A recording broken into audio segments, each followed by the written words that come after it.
Hi Mark, hi Booyoo. Since we're about to release our third Theater of Terror, I wanted to talk a little bit about why we do it and what it is.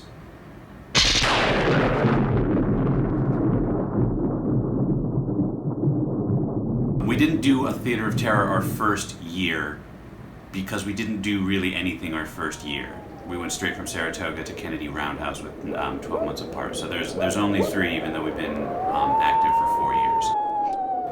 Theater of Terror was inspired by The Simpsons' Treehouse of Horror, a series of importantly non-canonical episodes with a hypothetically spooky flavor. I'm a Halloween boy, so of course I wanted to try my hand at it.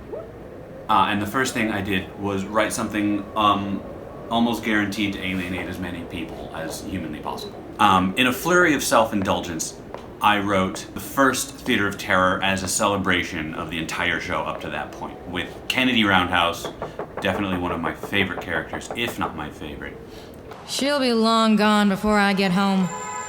Sometimes she is, sometimes she's not. Besides, this case isn't nothing. This case is big.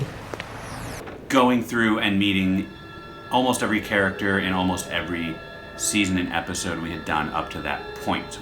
Who's there? Hi, I'm Sarah. I'm the ship. It's nice to meet you. Oh, and to host the show, we also got to include our radiophonic audio friends in that season. Hey, Toots! What are you doing on my ship? I really hope this isn't Czech Cosmos.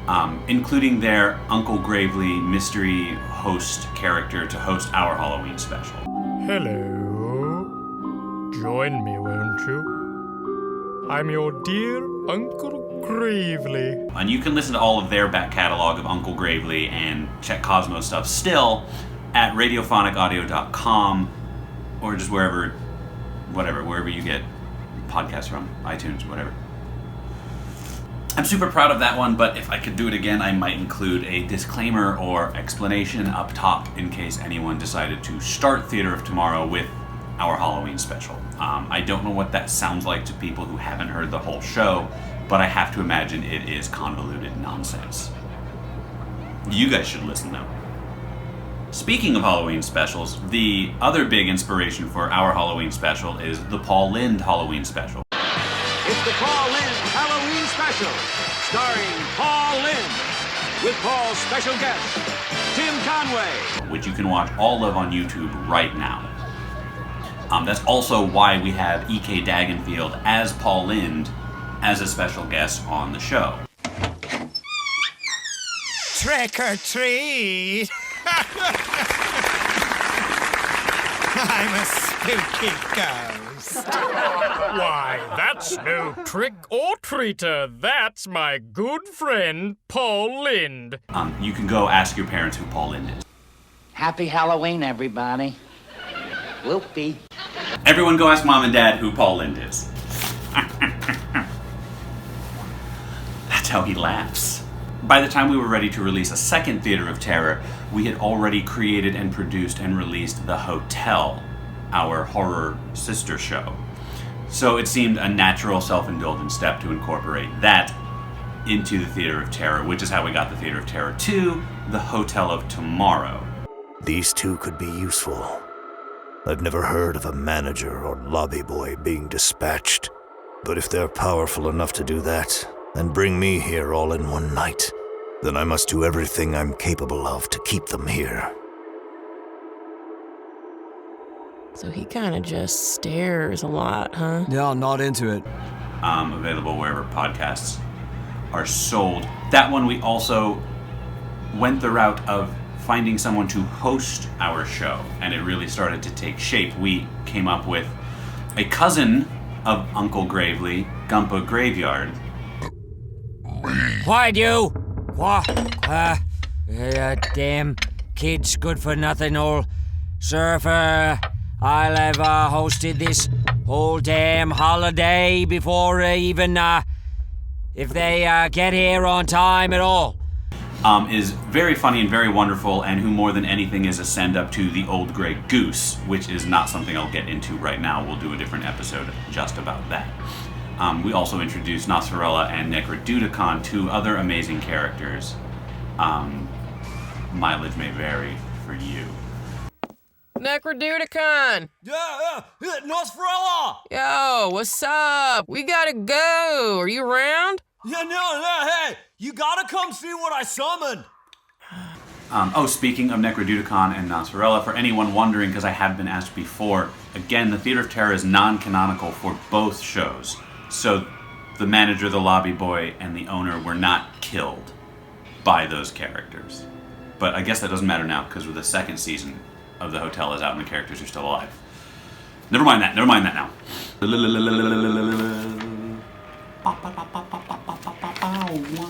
So now I have the Theater of Terror 3 coming out soon, informally, or I guess now the first episode's out, officially called Boo Wop. Doo Wop. Boo Wop. What did we call it? Boo Wop? Boo Wop. Officially, which also ends up sort of not quite being hosted the way that the first two were, but we are following Orlando Baptisma as she looks for the perfect Halloween novelty song on Planet Doo Wop with the help of Percy Black. Even though there's no host for this one, it's taken on a similar meta commentary of the show itself in that last minute, her song she wanted to use doesn't work out, and she has to go find and make a new one at the last minute, which mirrors, Mark, as you know, the behind-the-scenes drama we had with trying to make the Theater of Terror 3, which, Mark, only you know about, and a couple other people. People watching this have no idea, and you won't. I'm not going to talk about it now. It's not a big, scary deal. It's just one of those creative things where a lot of moving pieces didn't move the way they needed to. So we had to scramble last minute to write, produce, and record a brand new Halloween special in about 2.5 weeks with brand new songs. And so I poured a lot of that stress and ire into the Theater of Terror 3 itself. So that's continuing the meta reflection is definitely not what I mean to say. Hang on. I like it. Meta commentary. So I either mean meta commentary or meta reflection. I'll let you choose which you like best, audience. I'm really avoiding using the word metatextual because as much as I like it, I don't think I quite know what it means. Boom! So the first Theater of Terror, there's the coffee.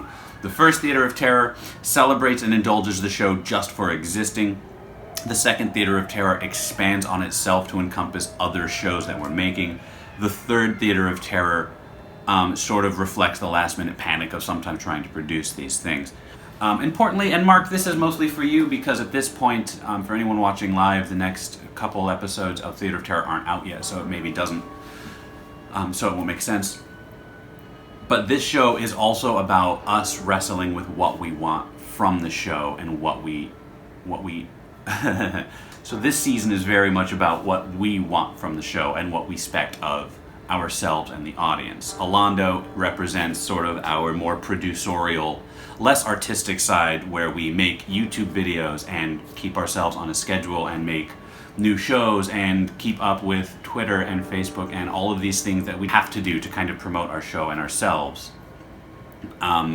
which has its own unique set of challenges and is a little bit fun, for me at least, which is why Orlando enjoys it so much, because it is fun to make the YouTube videos and to figure out the best thumbnail for the algorithm and to figure out what we're supposed to tweet and what kind of shows work best and what people want and how to interact with the community. There's a lot of fun challenges to it, but it's not as artistic as I want it to be, which is where the other character, Percy Black, comes in, who just wants to sing his songs on his corner. And even when offered an opportunity for a bigger audience and to go somewhere and to be a star, to have the fortune and glory, he kind of doesn't want it because it sounds like it's a lot of pressure, and it is. Once you, I imagine, get inside, you're inside the room, you're in the castle, you have a lot of other people you have to answer to, and there's a lot more money on the line, and there's a little bit less artistic freedom. So it's a trade-off, and for Percy, he's decided he doesn't want it. He wants to stay on his corner and sing to his audience, however big or small that is. And Mark, I know you and I have talked about that before, whereas if the show doesn't get any bigger than it is, if we just have the audience we have, we would still continue to make it. You know, if we had some some future proof. Someone came back from the future and said, guys, you're never going to make it. This is it. This is the high watermark. This is the maximum number of people who will ever listen to your show. We would be thrilled. We would still make it. We would still produce episodes every year and continue to make YouTube videos for whatever, 20 people who watch it, just because we really like doing it. But we want more. We do want the fortune and glory, so fortune and glory, if you're out there. It's not out there. Nothing's out there. I went off script so much just now. I'm so sorry. Lauren, I'm so sorry. I know you're just holding the camera. That's kind of it. So I don't really have a resolution for this one. I know I just released a video. We're at a hotel right now. Lauren and I are in San Diego to see my dad for his birthday. And it just occurred to me that we hadn't really touched on the Theater of Terror, and people might not kind of know what that is. It's not our usual thing. And often the science fiction is barely there. It's really more of an excuse to get spooky and honor monsters. But with this particular script, it raised a lot of questions I don't have answers for. Where do we want to spend our time and resources? What do we want from the show? If we know there's a way we can increase our audience, but we have to sacrifice something artistic or something fun, would we be willing to do it? So far, no. But maybe one day. I don't know, Mark. I want to do whatever you want to do. I want to keep making this with you. I do like having whatever audience we do have. This is bad. This is saccharine, right? No, I like it. You like it? It's nice. I like it. So we spend most of our year just trying to make the shows we want to make, creating the characters we want to create, just telling fun stories. Once a year, it turns out I get a little introspective and I write a Halloween holiday special to kind of figure out what we've done with the previous year and our show.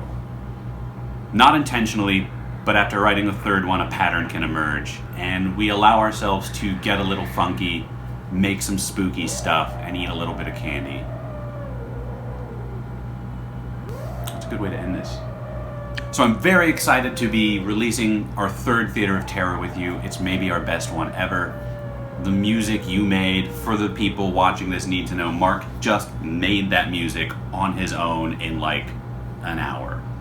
And Lauren, of course, helped and put a lot of music underneath it. The actual music, she did a lot of that. Mark did some of it too. Mark, you're brilliant. Lauren, you're brilliant. This has been a lot of fun.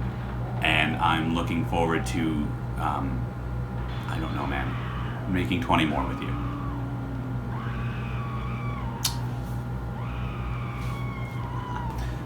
Thank you for watching, everyone. By the time you see this, hopefully the other Theater of Terrors are up on the channel and you can watch them on the links. If not, just download them to your phone and listen. And please enjoy Planet Terror 3. Planet Terror 3. Boo up. What? Did I say Planet Terror a whole bunch? A bunch. Theater of Terror 3. Boo up.